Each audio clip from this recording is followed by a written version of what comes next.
Introduction to Fractions for third graders. My rationale behind designing this course was that rational numbers have been difficult for children, and this has been proven. According to the article titled Fractions, the New Frontier for Theories of Numerical Development, it's been proven that scores on all standardized tests in America show that students struggle with rational numbers. Regardless of age or grade level, rational numbers have proven to be a challenge for students.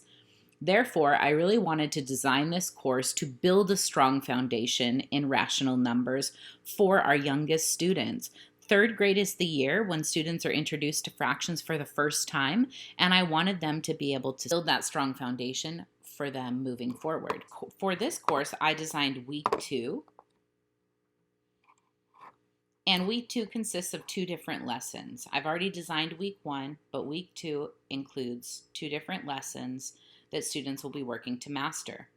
According to the article Teaching Fractions to Young Children, using number lines to teach fractions can benefit them more than using an area model. A lot of times, teachers are using fraction bars to teach fractions. I did the same in week 1 of this course, but because students have a background knowledge of using number lines, it makes sense that transitioning to using number lines to learn about fractions would be beneficial for students because they can sort of build on that background knowledge they already have. Each lesson of the course goes through 4 different parts. There's a Let's Discover part, which is an inquiry-based activity. A Let's Learn piece. This includes the direct instruction and guided practice for the course.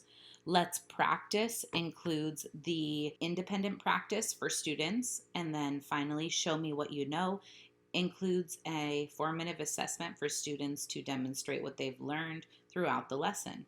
In regards to the reflection questions, I am proud of my mini course. I feel that the students have the ability to access the information in multiple different ways. I think the quality of the content is good. Much of the content on my website I've created.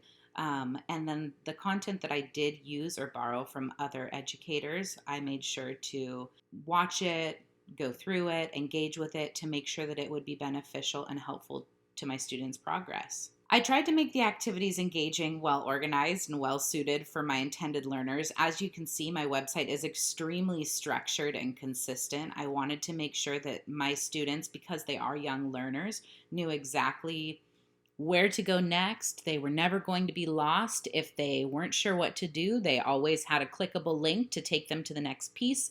And that was put in purposefully because I really wanted my website to be well organized and easily accessible and usable for my young students. I think the student evaluation is going to be very helpful, seeing how they perform on those weekly formative assessments. I think that will be very beneficial and help drive sort of my instruction and differentiation in the future with this course. The most gratifying part of this project for me was being able to see my students working through the learning object in action. So I actually went through this lesson that you see on the screen right now with my students yesterday, and just to see them engaging with the content that I had created and the content and tools that I had embedded onto my website and seeing their successes on the Show Me What You Know assessment, that was really gratifying for me. I wish I had time to go through all of the reflective questions for this course, but unfortunately I do not. I really hope you enjoy the course and the content that I've put together to teach Introduction to Fractions.